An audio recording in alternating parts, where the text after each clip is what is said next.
Ladies and gentlemen, welcome to the Hyperconscious Podcast. Alan, what is hyperconscious? Once you understand why something is the way that it is, now you have the power to change it. Great conversations with great people and great questions are the keys to the kingdom of unlocking your consciousness. Every single action that you do starts as a thought.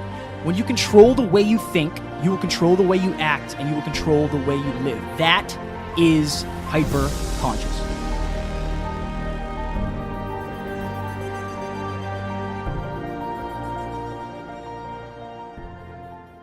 Ladies and gentlemen, welcome back to another very special, as always, episode of the Hyperconscious Podcast. Today, Alan and I were lucky enough to sit down with the host and creator of the For the Love of Money podcast, Mr. Chris Harder.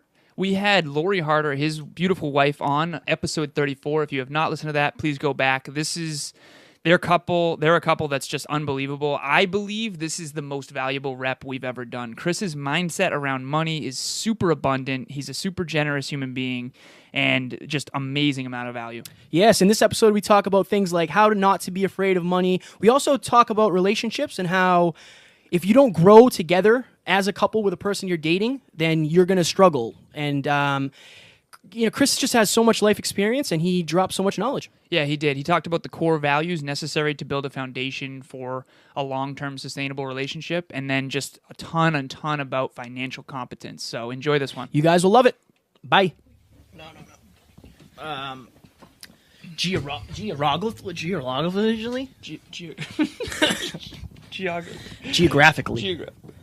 Geographically. This is cool. So I would say make sure that pretty face is showing. Yes, true. They're going to want to see that thing. They're going to want to see that thing, Alan. That face. You good? Ready?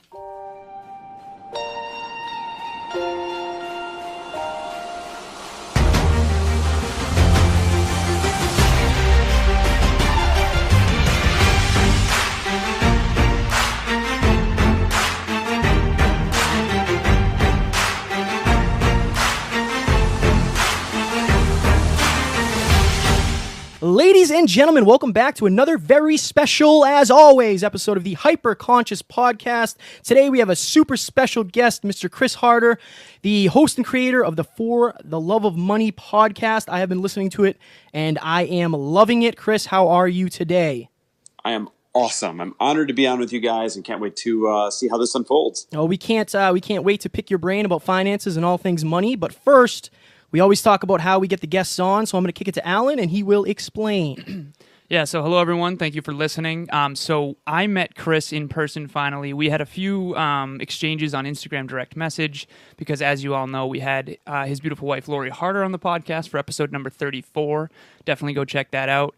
We went to her book signing event in Boston, and I got a chance to come up to Chris, start talking to him a bit. And Katie Maggio, who's also been on the podcast, basically mentioned during a conversation with Chris if he would come on her podcast. And Chris very openly mentioned, I love when people ask me to come on their show because I love to give back, and I think that's great. And I immediately was like, so speaking of that, Chris, what are you doing this summer? And he basically said that he's super busy traveling after the book signing, but that in August he wants to do it. Thoughts become things, and here we all are. So thank you, Chris, for coming on the show. Man, totally my pleasure. And I love that you just spoke up and asked right away because I mean it. I feel like whether your podcast is brand new or whether you have 1 million downloads per episode or anything in between, the number one thing is just finding good quality guests that are happy to be on. The worst thing in the world is I've had interviews before where the person made it feel like they're doing you a favor or it's begrudgingly to be on. And you know what? At that point, don't even say yeah. So I'm excited, I'm pumped, and I can't wait to see what we talk about. All right, well, let's just start. We'll just go deep right off the bat, and we will get the questions rolling. So the first thing I wanted to ask, I've been really diving into your podcast. I've really liked the My Two Cents episodes. Straight to the point, and there's so much value in 10, 11 minutes. So those are absolutely great for our listeners. If you haven't found them yet, you should. You will love them. You speak a lot about making abundant decisions and living in abundance. Can you talk about that versus what the maybe average mindset of somebody who is super conscious about money and self-conscious about money? So what does it mean to have abundance in anything for that matter? It means to have extra, right? And so strictly speaking, when I'm talking about an abundance of wealth, and by the way, I do believe in having an abundance of everything in your life. But when you have an abundance of wealth, then it allows you to not only lead an extraordinary life, which why else would we be here, quite frankly, but it also allows you to help other people lead an extraordinary life that may not have had the same setup that you have. And when I say setup, I mean talent or breaks or upbringing or a certain place they were born or certain influences. Who knows what? We all have a different setup. But when you live an abundant lifestyle, you can then not only have that great lifestyle yourself, but you can help other people get there as well. And I actually believe that we have a responsibility to live an abundant lifestyle. I really do. Not everyone's living up to that, clearly. Matter of fact, if I can be really frank, I would say in North America, the average person is not living up to it. And that's why everybody has average lifestyles at best. And that's why they're struggling to get by. And that's why you hear things like life is tough or this is tough or, everything's a struggle. And that doesn't have to be your truth. As a matter of fact, if you were to rise to the occasion and play to your strengths, and we all have them, by the way, that those things that you do better than anybody else, those are your strengths. Those are your ninja superpowers. So if we were all to leverage those and play to our strengths, then I believe that there'd be enough abundance around to literally solve every single problem that the world's facing. The problem is not everyone's keeping up their end of the bargain. That is an incredible answer, Chris. So I wanted to ask you one particular question. I love the mentality around abundance and the responsibility factor. So I recently, this year, I've made it my point to create a lot of super abundant mentors. Kevin knows this. I went from basically having no wealthy mentors to now I get coached by 3 to 4 regularly, and I have like 6 or 7 that I can basically text and ask questions to, and they'll get back to me within the week, but they're super busy. So they're all multimillionaires and self-made millionaires. Now, obviously, no one is self-made. We all need a support system, an economy, a society, right, that promotes free enterprise. But one thing that I wanted to ask you was, what turned the page for you and shifted your mindset away from the kind of grind of the rat race type of thing to I want to live an abundant life on my own terms? Like, was it some sort of a tragedy, or was it some sort of a breakthrough moment with a book, or what was that for you? Even growing up, I would daydream about this wealthy lifestyle. I don't know why or where it was placed in me, but it was the weirdest thing. Like when I daydreamed, it involved this Porsche and running around in a suit and, little kid things that you daydream. It's really quite laughable if you could see it in my head right now. So I always knew I wanted a great, abundant lifestyle. I didn't know where it would come from. I didn't know how it was going to unfold. And it certainly has not unfolded the way that I thought it would. I literally pictured that I would be, it's funny, when I was a kid, people would say, what do you want to do when you grow up? And I'd say, I want to be a businessman. Well, that's such a generic term, but as a little kid, that's what you think gets you there. And so I literally took the first route of corporate America, worked for the world's largest bank and worked my way up as the fastest rising executive there and crushed it until all of a sudden the recession hit, and spent the next year flying around, closing down branches, telling people they're let go. It was the worst year of my life. And then it became my turn, take a severance package and leave, or take a demotion of a demotion of a demotion and run a little branch in Jersey, which I did not want to do. So I took the severance package and left. Now, here was the problem. At the time, because we all have different journeys in our money mindset, at the time, I spent not only all the money that we were making, but next year's money too. Matter of fact, my favorite joke was I'm not spending this year's money, I'm spending next year's money. Because every year I would get a giant promotion, giant raise, and I thought it was going to last forever. It's one of those dumb things you do in your 20s. And so here I am, 29, 30 years old, and we have to start over. We had to sell everything, our giant new home that we finished building, our cars, our investment properties, everything. And we had to start from literally below zero. And it's a really funny time in your life when that happens, because when your identity is stripped from you, you're forced to figure out what your real value is.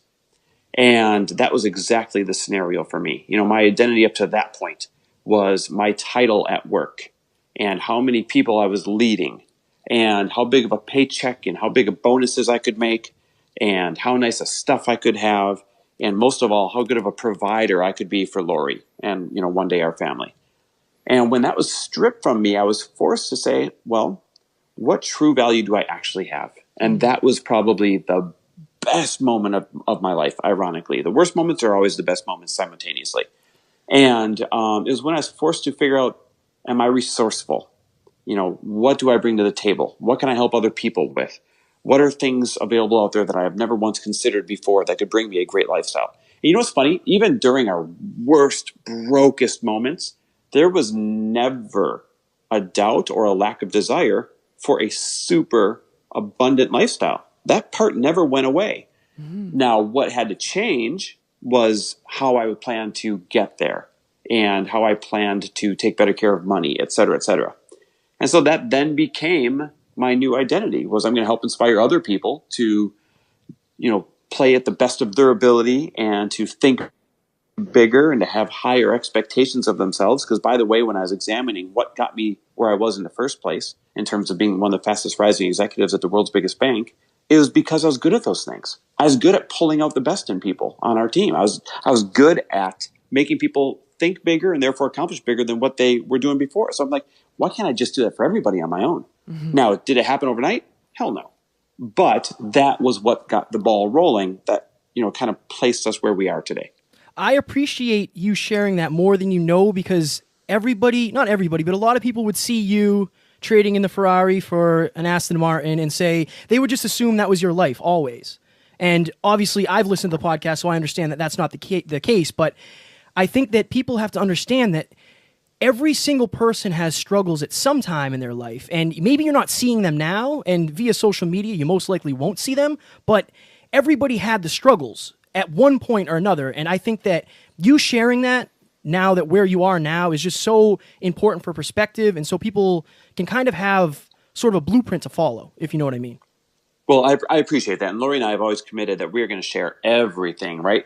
The light and the dark and everything in between, because you can't reach people in a meaningful way if you're only sharing one side of the story. And, we all know the people out there that only share the shiny moments, and you're not going to reach the people that are kind of in the dark right now.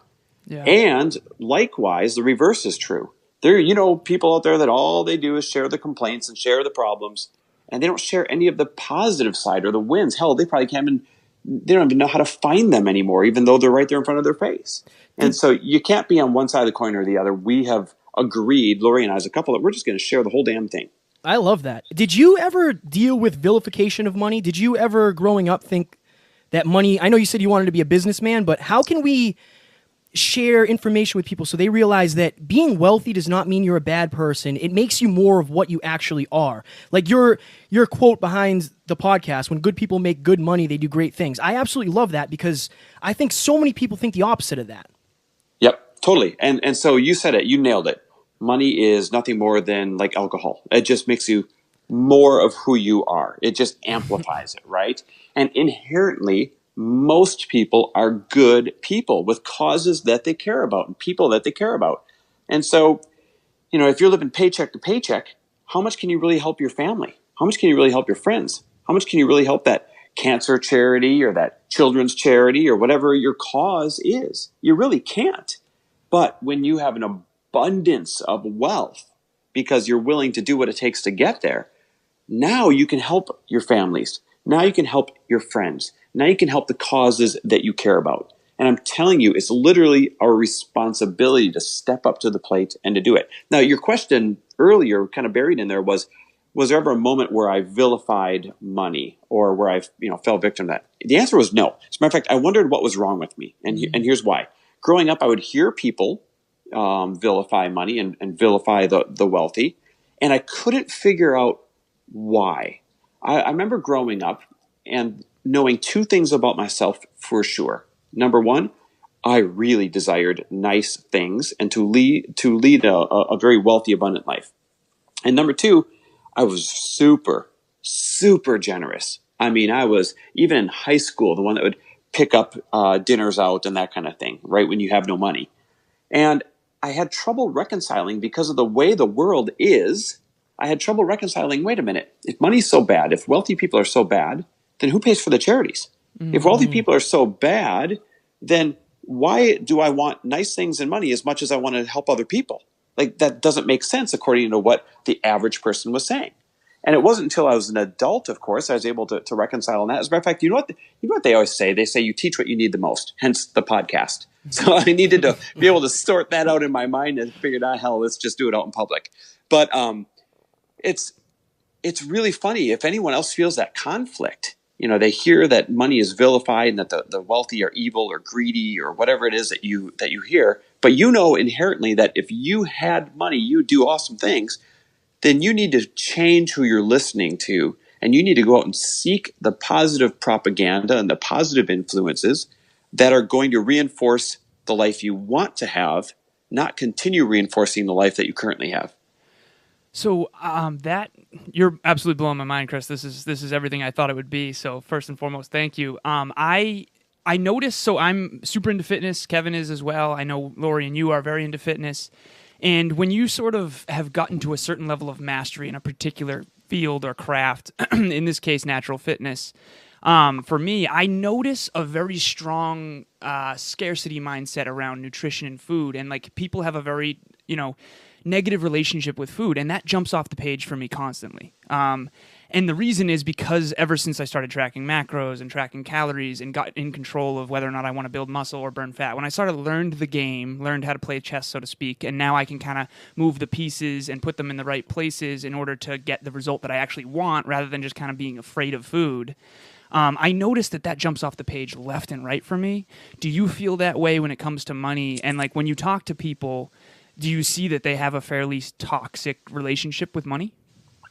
That's a great question and a great parallel, man. I believe that we have certain personality traits that dictate how we do anything is how we do everything, or how we view anything is how we view everything, right? And so for me, if I start tracking numbers, I will obsess. I will log in multiple times a day. I will look over and over and over and over again. It's literally like a nervous tick how I obsess over it. And so knowing that about myself, because that goes all the way back to my banking days, tracking reports throughout the day in the whole 9 yards. It's like a dopamine hit every time I log in. So that helps me and it hinders me. It helps me in that I get really excited to log into my bank account multiple times a day, log into our merchant accounts multiple times a day, log into cryptocurrency accounts multiple times, like you name it, and watch the numbers change. It's a very positive dopamine hit addiction. But then when it comes to food, if I were to track macros and anything else or my weight on the scale, it would be the same extreme addiction. And so there's some things where I give myself the green light to track because I know it's all or nothing for me. Yep. And there's other things where I refuse to even open up that door. So I couldn't tell you what I weigh today. I mean, maybe a rough estimate. I'm about 170 pounds, give or take. I couldn't tell you, how many calories I've consumed, how much protein, none of that. Because it'll become an obsession for me, and I know it'll become probably an unhealthy obsession for me. Okay, interesting. Very interesting. So what we track, what's jumping off the page here, I always like to kind of, for the listeners, I like to find patterns and try to bring them to the surface here and reiterate them. Number one is tracking. You just said like you get a dopamine hit every time you open your bank accounts. Like you check them multiple times a day, and you think that that's a very positive thing, and it totally is, because one of the things that jumped off the page, by the way, is that you said that two things you always knew are that you desire nice things and that you're super, super generous. Now, if the listeners are out there sitting there, like think about how much those feed each other.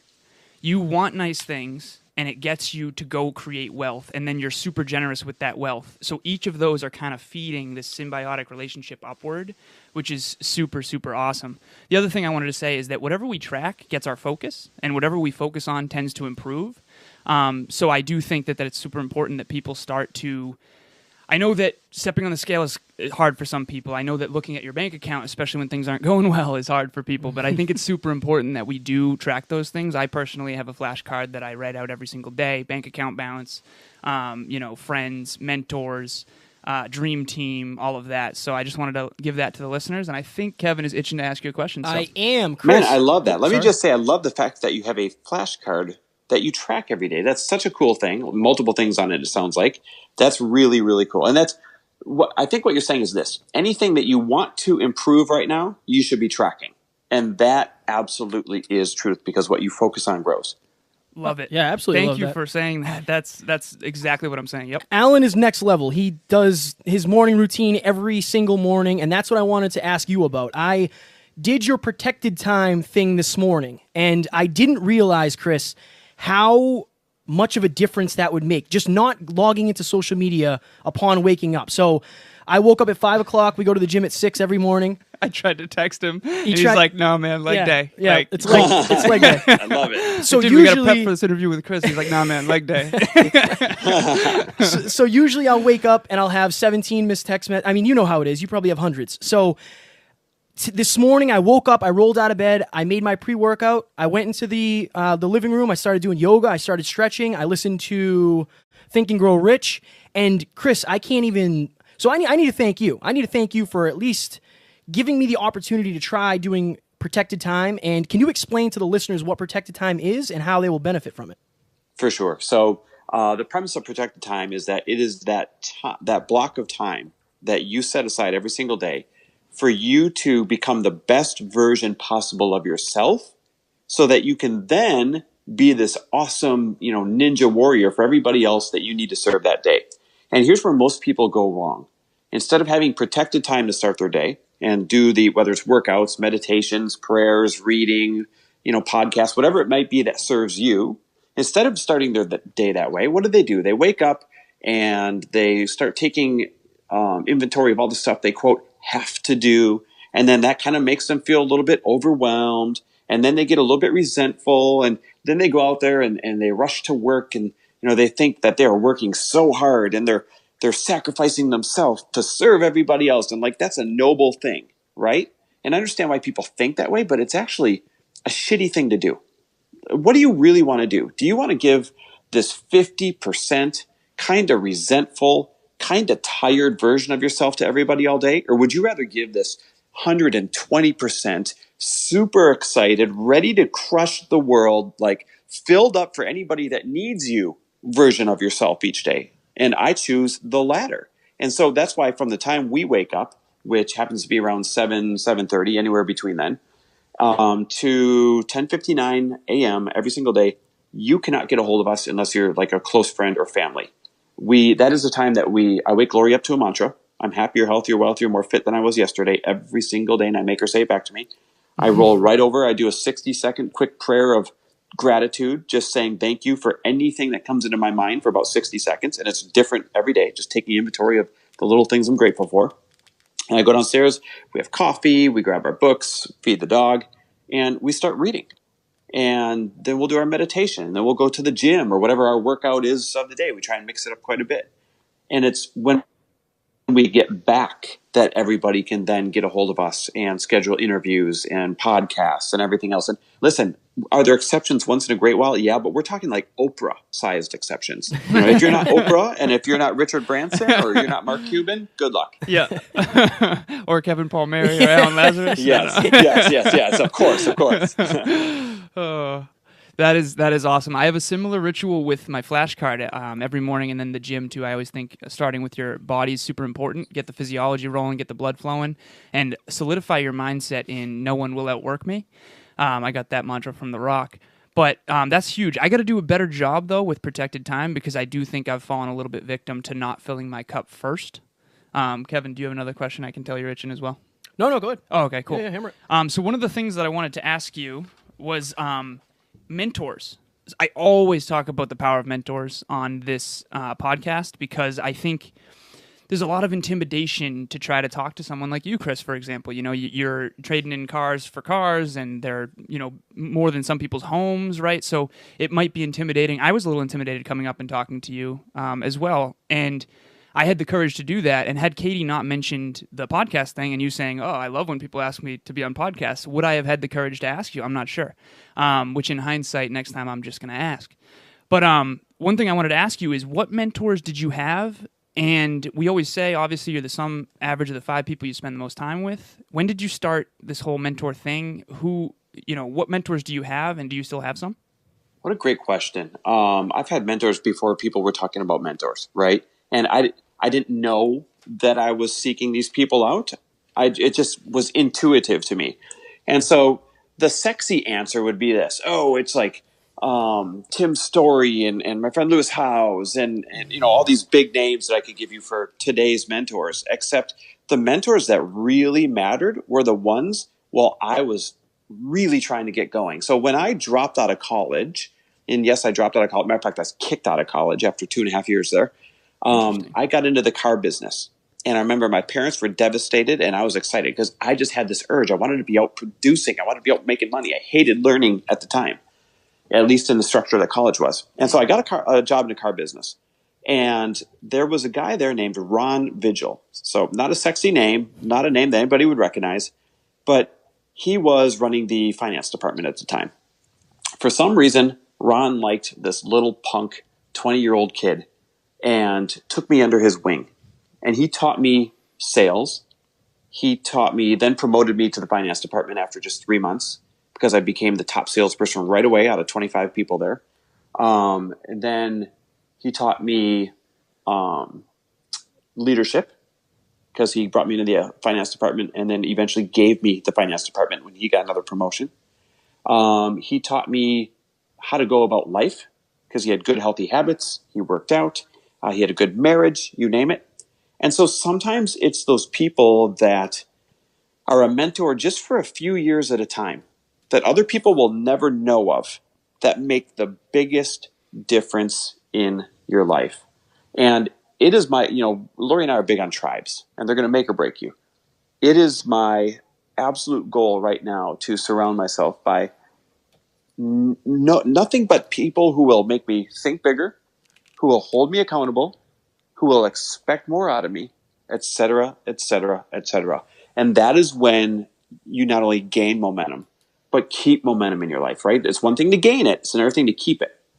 And you're going to keep momentum based on who you very selectively choose to let influence you on a daily basis. So for example, this morning, I went and I worked out with a gentleman named Bill. Most people would have no idea who Bill Glazer is, except for the fact that he's raised over $250 million for companies already.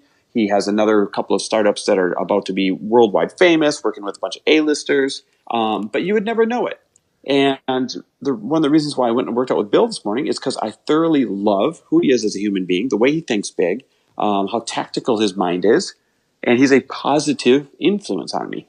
So it's a non-negotiable for me to have, you can call them members, I'll call them, or mentors, I'll call them tribe, whatever, to have people that are doing better than you, that expect more out of you, and that will hold you accountable on a regular basis in life. Great fucking answer, Chris. Great fucking answer. My Thanks, goodness. man. So you spoke a little bit about Lori and about tribes, and I heard another. I've been hammering your podcast lately. I'm addicted to it. So, you Just in time, right? Just in time. And you said that how does your relationship affect your success? Not yours personally, but how can your relationship as a person affect your success? I really appreciated how you dug deep and said that when you and Lori got together, you guys weren't the people that you are today. Can you go into that a little bit and explain how to evolve with somebody? Yeah. Awesome. For sure. So this is funny. I meet a lot of single people still today, single entrepreneurs, because it's all the rage to be an entrepreneur right now, right? Yes. So you meet all these men and all these women, and they're like, I got to find my queen who's building an empire. I got to find my king who wants to build an empire. And I get it. That's cool. But honestly, the person who's going to be best for you is going to be somebody who has the same size goals as you and probably fills your gaps. In other words, they're good at the things you're not, and you're good at the things they're not, and you can teach each other, bring each other to this elevated middle ground and grow together. That's really who I would be seeking if I was single.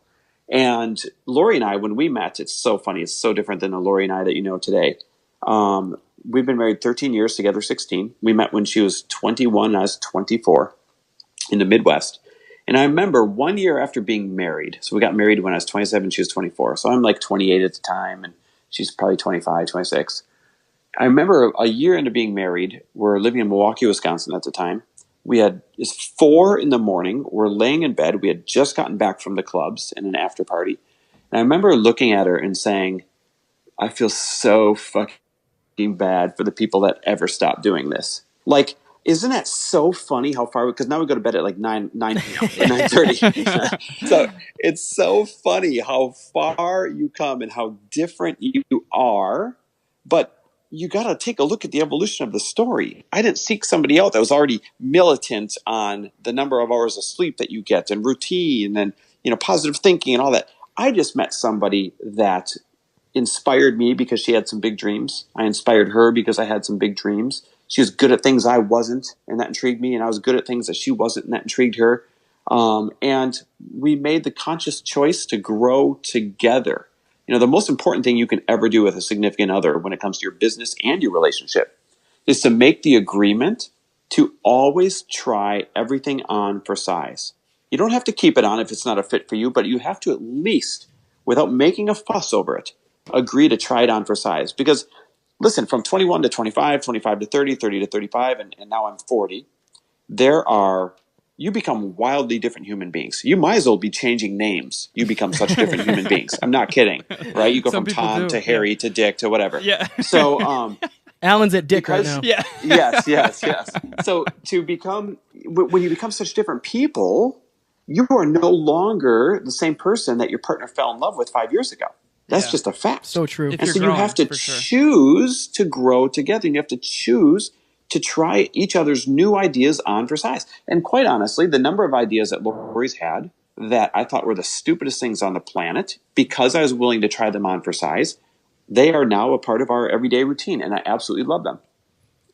That is awesome. So Kevin and I are the two single entrepreneurs you were referring to. Oh, yeah. For sure. So that was an awesome answer. You're blowing my mind with a lot of these. One of the things that I wanted to ask you too was, what are the core values? So everything that you just said is very true, right? Especially if you're on an exponential growth curve.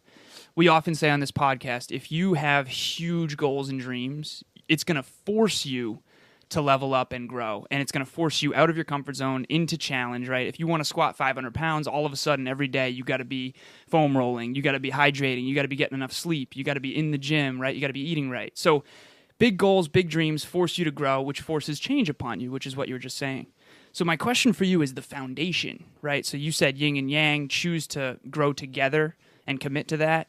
But if the core values are in conflict, I think there's a problem. What core values do you think you and Lori share that have really held you through, what I'm sure could be some tough times? Ooh, I love that. Good question. We share the core value that we can always get bigger than the problem. So we've been happy poor and happy rich. Yet through that entire journey, we've always known we can get bigger than whatever's in front of us. We share the core value of improving others' lives. For me, it's generosity. For her, it's in the way that she teaches. Not to say she's not generous and not to say that I don't enjoy teaching, but just saying we share the core value of we want to leave every single human being better than when we first found them. We share the core value of course, the basics of integrity and that love is everything, and that the best thing in the world is spending time together and picking your friends and picking your influences that will support you as a couple instead of just letting any friends come into your life. And we've seen a million times where the wrong friends cause problems in couples because they don't enjoy each other or something like that when they go out. Absolutely. So we share those core values, and when you share those things, then it's really easy for all the minor details, all the minor things to fall into place. I love it. When you break it down like that, it makes it so much clearer. And even when Alan and I were doing the exercise the other day when we were writing this down and trying to figure out what we would have to become in order to attract what we really want, you kind of I said kind-hearted, and Alan's like, what does kind-hearted mean? And then you got to dig deeper. Okay, what does that mean? What does that mean to me? What does that mean to Alan? And really, the more that we talk about things, the more I realize that if you can dig deep on any subject, you can really, really learn a lot about the subject. But more so than that, you can learn amazing amounts of stuff about yourself. You really can. And by the way, I left out a core value that's really important and applicable to your show. We share the core value of being fit and healthy and being, mentally and physically attractive and healthy for each other for as long as we can. Because how many times have you seen where people meet when they're 25 and then they look like extra large versions of themselves by the time they're 35, and they've let everything go to hell. Yet they're supposed to, quote, still be in love and still be passionate and still all these things. Listen, I didn't sign up for Grimace, and she didn't sign up for Grimace. So we literally share the core value of being as physically healthy and staying fit and capable as we possibly can, because not just because it's aesthetically pleasing. That's the least of the reasons. Because when you share that core value, then there's never a situation where one person's going off to the gym all the time, the other person is not, and they wonder why you have to be gone. Or when you share that core value, we can both go run an entire city, which happens to be our favorite way of seeing cities when we travel, and one doesn't have to stay back or complain and hold the other one back. So you've got to have that core value of physical fitness. I believe you have to be on the same page there as well. Chris, I'm so glad that you mentioned that, because when Kevin and I did this exercise, what I realized recently in my life through some of my more recent, I guess you could label them failures, failing forward, learning about myself and others, and you figure out more of what you want, more of what you don't want, that whole evolution. The two core values that I realized are most important in my life right now are, number one, health and fitness, for sure, that's the anchor, and then number two, personal development. And, it makes sense, body and mind. Right. And so all of my best relationships now are built on those, whereas in the past, a lot of my relationships, like I'm sure you and Lori can relate. I almost said, and Lori Harder can relate. They used to be built on fun, partying, and making money in corporate America. Right. So I think that's awesome that you just said that, because I think there's a huge negative connotation out there with like wanting your significant other to stay fit, but it's more than that, because if your body is getting weaker, then your mind most likely is, and it's a really negative cycle, right? You're either getting better or you're getting worse. You're either getting in better shape or you're getting in worse shape. So I'm so glad you said that. Thank you. Kevin, do you want to ask the question you always ask? By the way, can I comment on that? Of course you can. I'm glad you brought that up. Please do. Just like people vilify those who want a wealthier lifestyle, they vilify those that want a healthier lifestyle and to be more attractive to each other. And I'm calling bullshit on that. Yep. The only people that are vilifying that are the people who don't want to put in the work to do it themselves. And so they're trying to normalize it so that they don't have to do the work. So don't fall victim to that bullshit. I love your thought behind that. And you might be... I haven't met many people more passionate about not settling than me, but I think you very well might be right up there with me. For some reason, that is it's always been super big to me that I see people 15, 20 years down the road, and neither of them are happy, and everybody knows it. They know it, but they have to put on this show because everybody thinks they're in love. Can you speak on settling and maybe learning your value so you never have to settle, or you're never willing to settle in a relationship, in a job, in a life that you're not happy with, whatever it is? Here's one thing I know for sure. If you are not the happiest version of yourself, you're not going to be a good partner for your significant other, right? So you have to be the best possible version of yourself in order to attract and retain an outstanding relationship. And that's where it goes wrong. A lot of times people will meet while they're happy and they have momentum and they're doing something cool. And 5, 10, 20 years down the road, they've lost that swagger. They've stopped taking care of themselves mentally and physically. They've stopped being stimulated in life. And they wonder why they have problems with their relationship. And I'm telling you, you have to constantly maintain, like you were this beautiful classic car, right? You have to continually maintain yourself to the best of your ability so that you are then happy enough and secure enough to be a great partner. We all know that people who are unhappy with themselves become, insecure.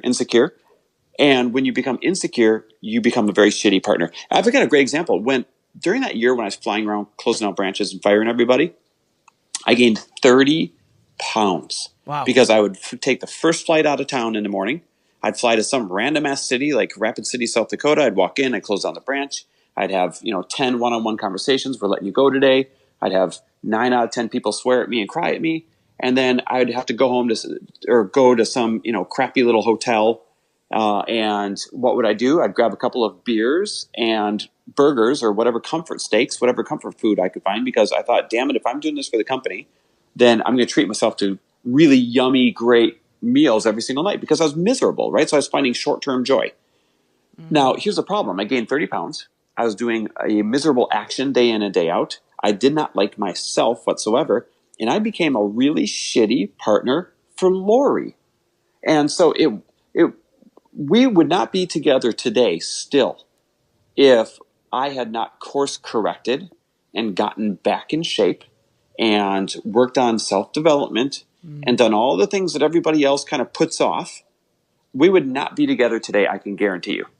That is so genuine. Yeah, thank you for sharing that. Thank you for sharing that. Yeah, because again, you know, what Kevin said, you could see a relationship like you guys and you're both working on yourselves. The foundation is obviously personal development, generosity, health and fitness, which I think is the core values that are so important, plus the ones that you mentioned.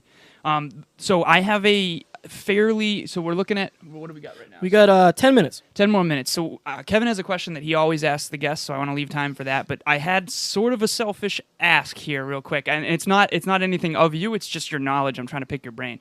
So I created again, these are fundamentals, so I didn't really create them. I guess I packaged them. The 5 fundamental pillars of natural fitness: sleep, hydration, nutrition, training, and mobility. Now, I have an aspiration to create a book. I'm currently creating a training program based around these 5 pillars. And I want to one day master personal finance, wealth creation, get to your level. And I have what I believe to be, based on all of my mentors, all of my teachings, the 5 pillars of personal finance. But I want you to pick them apart if you can. So number 1, spend less than you earn. Number 2, invest the difference. Number 3, reinvest the earnings for compounded growth. Number 4, have a nest egg where you can think long-term instead of short-term. And then number 5 would be, number 5. Wait. So, spend less than you earn, invest the difference, reinvest for compounded growth, have a nest egg so you can think long-term. Buy assets rather than liabilities. And to clarify that, as you know, an asset is anything that generates income now or in the future, and a liability is anything that costs you money. In other words, it rusts, rots, or depreciates. So can you please pick that apart and tell me where I'm going wrong, if I am, and or if there's anything I'm missing? So, first of all, those are great. And that is very sound advice. You know, of course you need to spend less than you make. Of course you need to invest in assets. Of course you need to. The one thing, and maybe the biggest gap that I did not hear in there was nothing centered around continually grow your income.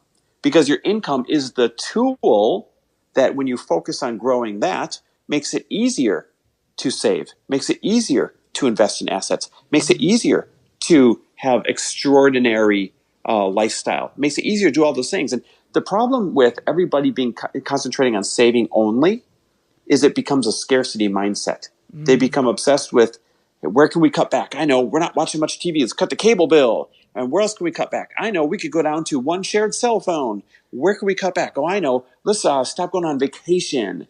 And before you know it, because you're concentrated on cutting back, we all know you get what you ask for. What do you get? You actually end up with more scarcity instead of falling into the habit and cycle of, how do I create more income? What's going to force me to create more income? What's going to motivate me to create more income? What's going to push me to that next level or that next product that before I wasn't doing because it seemed hard or scary?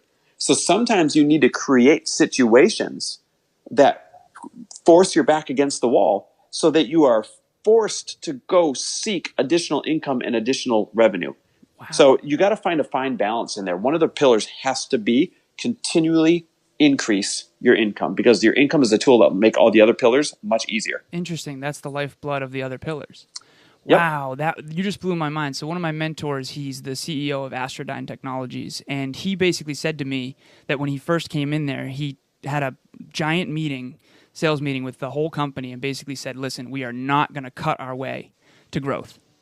And I feel like that was the biggest hole you could have found. Thank you for saying that, because I think my current results are probably partially because of that mentality. So you might have just changed my life, Chris. Thank you. So Kevin, go ahead. Chris, so you talk about going deep on your podcast all the time. This is my version of going deep. Mr. Harder, what do you want to accomplish before you die? Ooh, I love that. I want to have a really freaking cool family. I want to have a family where, so we've got this daydream. Lori and I go to Hawaii a lot, and there's this one home in Hawaii that has It's a total of 3 homes on one property right on the ocean. It's gorgeous. I would venture to say it's probably $45 to $55 million. And when we walk by it, we can literally see a scenario where our kids, who are adults at that point, picture me at like 120 years old, and I'll tell you about that in a minute. I'm not kidding. Still in our shape. Kids that'll be adults at that point, and their kids that'll be, maybe real early 20s at that point, with their kids there. So that would be our great grandkids in that scenario. Everybody there living in these homes on this beautiful giant compound on the ocean. Now, whether that's in California, Hawaii, I don't care. But the scenario, to me, where I'm creating this beautiful family experience would be winning. If you say, Chris, how do you figure out once you're winning? What's the end goal? It would be that. So part of that end goal, believe it or not, and this applies to your show, is I got to live till I'm 120. So I'm 40. We have no kids yet. And we're going to start in the next couple of years. Now, by the way, in LA, that's normal. In the Midwest, they'd be like, why is grandpa having his first baby? Yeah. But in LA, it's totally normal. Matter of fact, the buddy I just worked out with this morning, his first kid came at 46. And he's like, I'm right in the middle of all the other parents at school. Anyhow, so for that to mathematically work out, I will have to live past 100. My genes, good news, lend towards that being a reality. But I also know that I have to do the things and make the decisions that will keep me physically fit and healthy enough to be able to get there, to make that ultimate dream happen. So I hope that I did not just interrupt you, but there's something that I want to say to the listeners right now, because first of all, you're the first person that I've ever met in my life who has a goal to live past 120. People look at me like I'm fucking crazy, Chris. All right, so first and foremost, that's awesome. But what jumps off the page here is that, like I said, if you want to squat 500 pounds, all of a sudden you're accountable every day, and you have to level up every day, and you have to do the daily disciplines every day. Because you have that end game goal, people are always like, well, no, it's about the journey, not the destination. Yes, but the destination will dictate the journey, who you're going to meet, what you're going to do, everything. So you have an ideal version of an end game goal in Hawaii with those homes and the family and then your kids' kids. And because of that, whether you live to 120 or not, Chris, you're going to take better care of yourself because you have that goal. And I really wanted to shout that out. So kudos to that. Thank you. Want to ask about the book? Oh, yes. Okay. I do have a... Thank you, Kevin. Last question. Last question, and then we will let you go. So I always ask this question, and there's kind of a couple in here. But first and foremost, favorite book and why? And you cannot choose Lori's because I know it's awesome, but that's not fair. Favorite book and why? Okay, I always have trouble naming a favorite book because I read so many. I will tell you my favorite types of books are biographies. I learn more from other people's experiences and how they got where they are than I do from 7 steps to this or 10 steps to this or any of that bullshit. So Richard Branson's Losing My Virginity, Arnold Schwarzenegger's Total Recall, Tony Hsieh's Delivering Happiness, Elon Musk's new biography, the founder of Amazon, Jeff Bezos' new book, I forget what it's titled. Those are hands down my favorite freaking books. That and one book I read every single year called Tuesdays with Morrie. I read it every March, and it's because it just reminds me of what's important in life. It's a great true story about how you get caught up in momentum and caught up in other things. And, the gentleman in the book is reminded of what's really important. Yeah, I actually have read that, and that is a great book with many, many life lessons. And if you're willing to dig into it, you will learn a ton. So that is, I appreciate that book. That book will make you cry. Oh, for sure. That's an awesome answer. Thank you. One book. So one thing I want to say to listeners too, I think that biographies give you courage. Because when you see behind the curtain and you get rid of that narrative bias of just social media seeing person already successful, right? No one was filming Bill Gates when he spent 10 years in a dark office alone, pimple-faced, right? So it's the biographies that pull back the curtain and give you courage. So I just wanted to say that for the listeners, and thank you for that. It is. I'm so glad you pointed that out. I'm not kidding. It makes you take bigger action, bolder moves, all 9 years. Like Elon Musk, after he sold his shares of PayPal, had $300 million. Yep. Except he put all of that $300 million and then some into Tesla and SpaceX. Solar and the City. problems, Yep. he was broke. broke, liquid-wise anyways, liquidity-wise, and he would sleep on the couches of his billionaire friends and at work because he sold his cars and his freaking home. Like, you guys, I am telling you, biographies are the shit. Chris, we have a mutual hero in Elon Musk. Talk about someone on the fringes. You've got SpaceX, Solar City, and Tesla, like electric cars, exploring space, and then renewable energy. Like, come on now. and the Boring Company. You can't forget about the Boring Company. What, he has a Boring Company? Oh my God, it's literally called the Boring Company, and they're digging tunnels everywhere from LA to San Fran for high-speed commutes. Oh, I heard about that. Jesus. He just does whatever he wants. Good for him. It's awesome. Good for that man. All right, Chris, is there anything you want to plug before we let you go? I want you to be able to plug your podcast. I want you to plug your website, anything you want to plug. For sure. So podcast, easy to find. Just go to fortheloveofmoney.com. It's FOR, fortheloveofmoney.com. If you're curious about my mastermind, which is for multiple six-figure earners and low seven-figure earners, teaching you how to get to multiple seven figures year in and year out, that is fortheloveofmoney.com/mastermind. Pretty common sense, right? And quite honestly, I love interacting with people on Instagram. It's the only platform I log into anymore, and I answer everybody's DMs, I promise. And so find me at Chris W. Harder on there, Chris W. Harder on Instagram. Awesome. So Chris, we have that up just so that you know on the video on YouTube. We have a whiteboard behind us. It has your Instagram handle and it has For the Love of Money podcast on it with your full name. So that's awesome. And thank you. And by the way, everyone, he does answer DMs. You've been very good about that. As a matter of fact, so good that I'm like, how do they do such a good job at engaging with their audience? I need to learn. I've got this thing. So we're very efficient in how we run our day. And I've got this thing where I literally set aside time to do it because I feel like if somebody takes the time to leave a comment or send a message, then I can at least show them enough respect to send them something back, even if it's high five hands. Well, we love that, and we appreciate you taking out the time to sit down and go hyper-conscious with us today, Chris. And thank you so much for adding value, and I know our listeners will take away a ton of it. I love it. You guys, great show. You guys are awesome interviewers. I had a blast. We appreciate you so much. Thank you so much, Chris. We'll be in touch. Appreciate you guys. All right now. All right. Bye now. Bye. Ladies and gentlemen, thank you so very much for listening to another episode of the Hyper Conscious Podcast. Going hyper-conscious will absolutely change your life because if you understand why something is the way it is, now you have the power to change it. If you going hyper-conscious with us has changed your life in any way, please share this episode with one of your friends because the more people that go hyper-conscious, the better this world's going to be for everybody. And if you would kindly leave us a 5-star review on iTunes, that would help us make more people hyper-conscious, and we would be greatly appreciative. Thank you. Bye.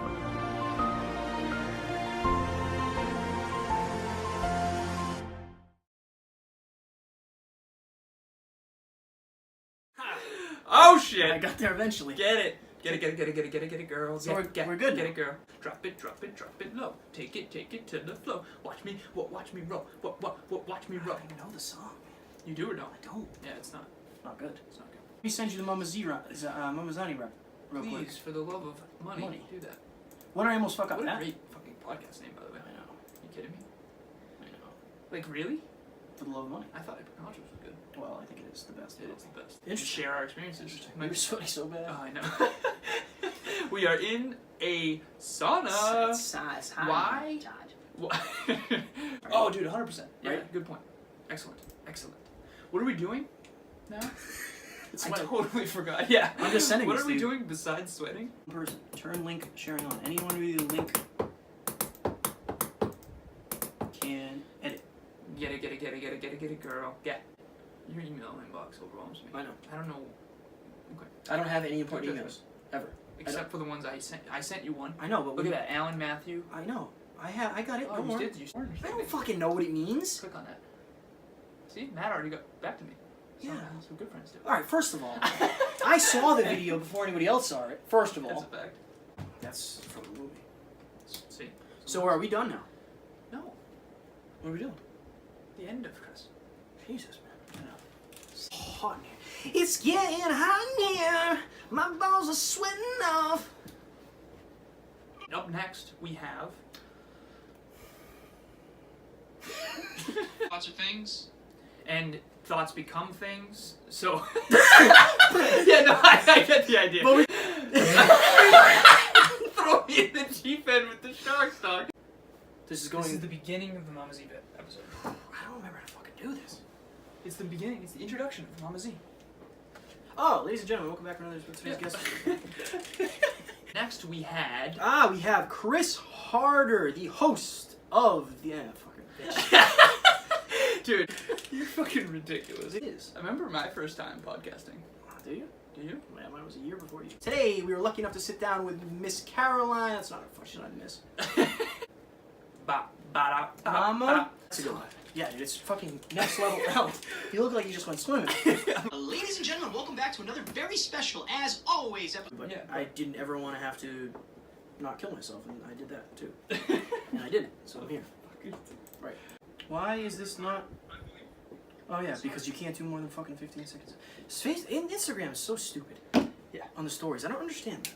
It's gonna get better. They're literally gonna innovate. It's hot here. No, I'm hot. Okay. Judge. Judge. It's a warm. Yeah, it's warm. Oh, it's a warm, Judge. Alright, so this is what? Sweaty butts. What? This is... We said, if you made it this far, you definitely know that you took away some value. I don't know what that means. We're killing it. Yeah, fuck yeah. It's hot. Dude, it is... Do you think my pits are gonna be... Yes. Yeah. Yep. Right. The Hyper Conscious Podcast. I just said we guys. We guys. My break. Did...